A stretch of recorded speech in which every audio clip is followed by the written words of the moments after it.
Well, as you can see, I've been joined by two, I'm going to say veterans of the cruise industry, and that's Antonio Paradiso and Steve Williams from MSC Cruises. Good morning to both of you. Good morning to you, Andy.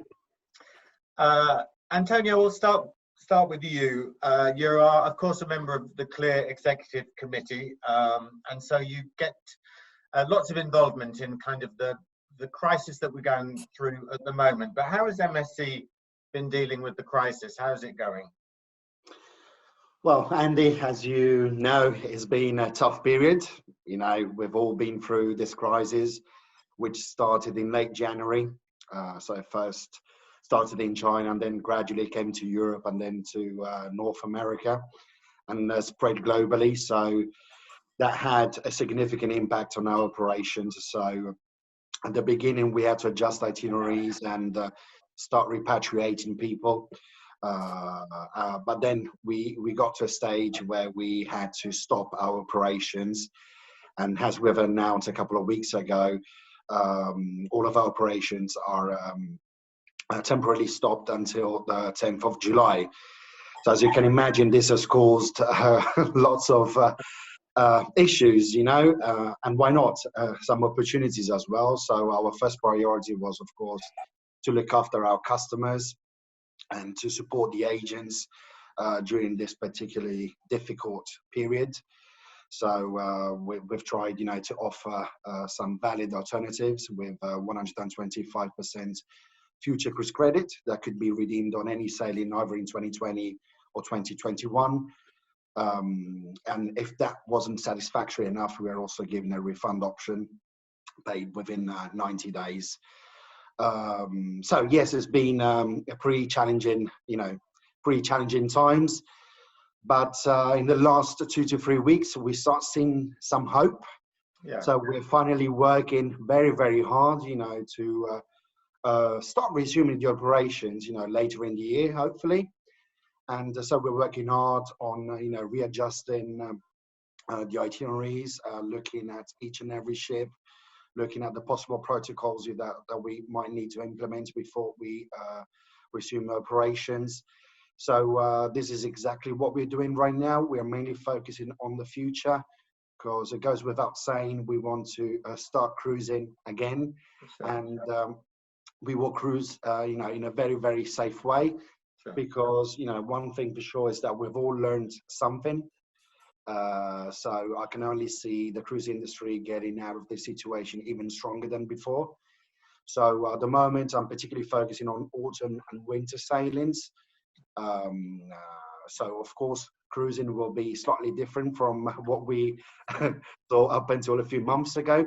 Yeah. But, you know, we're doing absolutely everything to make sure that we provide our customers with a safe and hassle-free experience, which is, again, has always been a priority for the cruise industry. So we're working every day. We're making another step towards, you know, the future.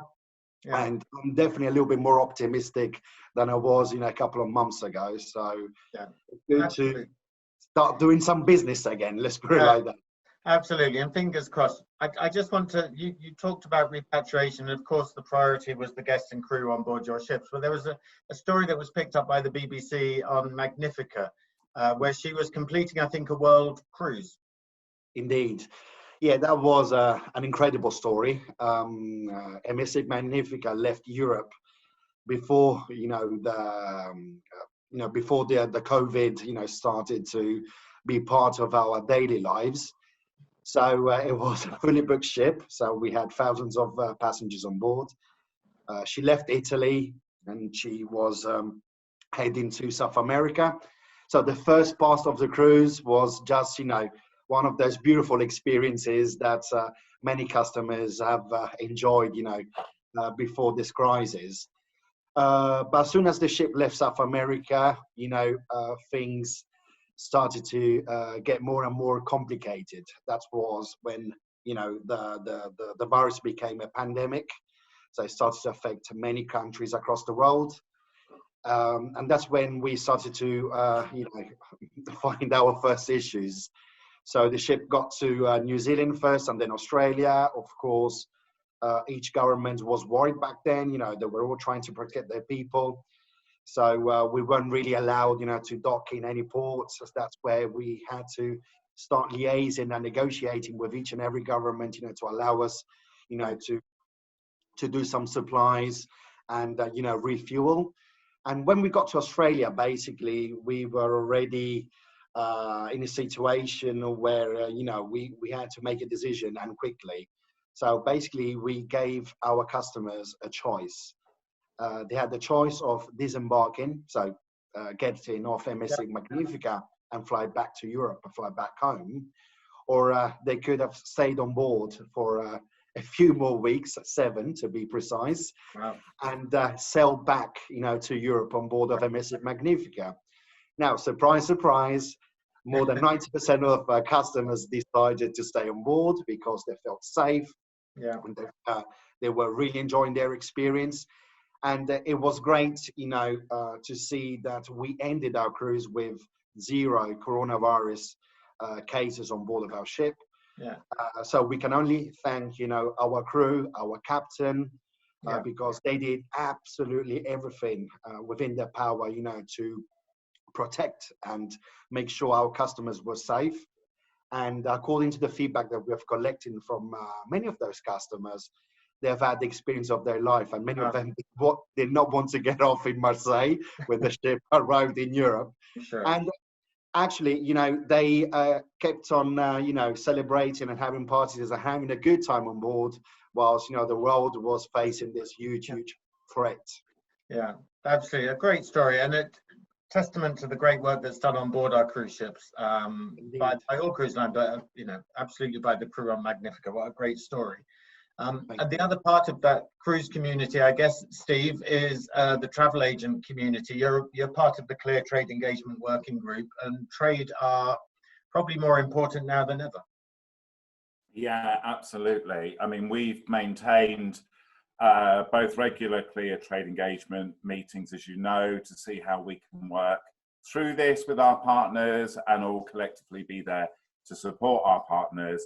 But of course, in MSC, that's been absolutely critical through, I think, unprecedented times where every, I don't know, be it cruise line, tour operator, airline was really working, gets out their comfort zones, and through situations I don't think any of us have ever dealt with.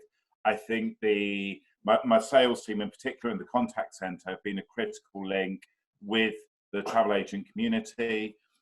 Obviously, it's been more challenging for them as well, because obviously many staff have been furloughed. So even the travel agents themselves have been working on reduced numbers of people, which has been challenging for their customers in turn, as they haven't necessarily had the contact or the shops to walk into. I think with the sheer volumes of cancellations from all cruise lines, tour operators that they've had to manage, I mean, they have done an exceptional job and have worked kind of hand in hand with us. You know, they've had to have some patience as we've had to work through new processes and new IT solutions to be able to support future cruise credits and our flexible cruise program. But honestly, given that we heavily rely on the trade at MSC, the bulk of our business comes from the trade, we couldn't have managed this without them. And, you know, I think for myself, Antonio, and the kind of wider MSC UK Ireland team, I would personally like to say a huge thank you for all they've done, for the support they've given us. I know customers have been challenging, to say the least, at times, and they take the kind of front line of that. And then obviously subsequently they come through to us. The great thing is that I've managed to maintain almost all of my sales team. So I've still got a very much an operational team, which has really helped because we've been able to communicate to our partners effectively, albeit we don't always have the answer here and now. At least we maintain that communication about what we're doing, what we're working on, and what we're working towards. I mean, now where are we? Kind of mid-May. We're actually in a good place in terms of working through the FCCs and the flexible cruise program. And I think we're starting to see more partners getting a bit more confidence and some more starting to come back into work. as well, which is good news. I saw Hayes are bringing back in pretty much 3,000 staff. And that's all really good news and really positive. But we're very much here for our partners, and we'll work hand in hand with them through this. We'll get through this together. It's been challenging, and we'll come out the other end together, and we'll be stronger. And we look forward to doing new business again very soon. Absolutely, and well said. And I think what's interesting is that MSC, and I'll call you a double act, but you've worked together for how many years now at MSC together? Well, it feels like 30, Andy, but it's a 3.5. It feels like we've never not been together. So 3.5 years. 3.5 years as a double act. And during that 3.5 years, and Antonio, maybe I'll ask you, but during that 3.5 years, Ireland has been a big part of your strategy and will continue to be so, presumably. Yes, Ireland has always been one of our priorities. We've always had a strong foothold on the Emerald Isle. So we have some really strong connections with the biggest trade partners locally. And, you know, we have managed over the years, you know, to become the #1 cruise line operating in Ireland. And, you know, that's the result of some valuable trade partners, you know, investing in MSC. And, you know, I cannot say thank you enough for the support and the assistance, you know, we've received from them over the years. And, you know, Steve and our amazing colleagues who are based in Ireland, you know, from Suzanne, Alana, Erica, they've all worked really, really hard in order to, you know, improve on previous achievements and to build some really strong foundations that have allowed MSC, you know, to be one of the major players that we are today. Good stuff. Absolutely. So finally, very quickly, I know time is tight, but very quickly, how are you both adjusting to working from home? I'll start with you, Steve. It looks like you've got great outside space to relax in, but how are you finding it? Yeah, it's, you know, I think it's, oh, where are we? Oh my God, I think I'm on, because I had 2 weeks pre, because I had a cough and stuff. So I've lost count. Week 8, week 9, I can't remember. Highs, lows. I think last week I was literally climbing the wall. It was quite challenging. I think last week was a testing week all around. I don't know what happened last week. Maybe it was a full moon or something, but you know, it's like you kind of have to go and sit and have a talk to yourself in a dark corner and pick yourself up. I think keeping communication with colleagues and with other peers in the industry to keep a sense of perspective about everything, that you're not going crazy. And I think talking to people is so important right now. We just have to do it differently. And obviously that is through Microsoft Teams or Zoom or however we do it. You know, it's very easy to feel very isolated and alone. And of course we're not. We're still here as a community and as teams, and we've got friends out there. So I think that communication piece is really important for everybody's own sanity. And certainly I've had to do that with my team and, you know, check in and, you know, ensure a good sense of well-being with everybody as we get back to some sort of normality. So, I mean, this is, I guess, a new normal now for the time being. So you just have to adjust and work with it. Yeah, very good point. For me, it was an unusual experience. I was the last one to abandon the office. Captain. So I was the last one to leave, and I didn't want to leave, if I'm honest. So I had to reinvent and adapt myself to this new scenario. I'm not really the guy who enjoys working from home. Right. You know, I'm more of a man of action. I need to be with people. I need to talk. I need to gesticulate, move my hands.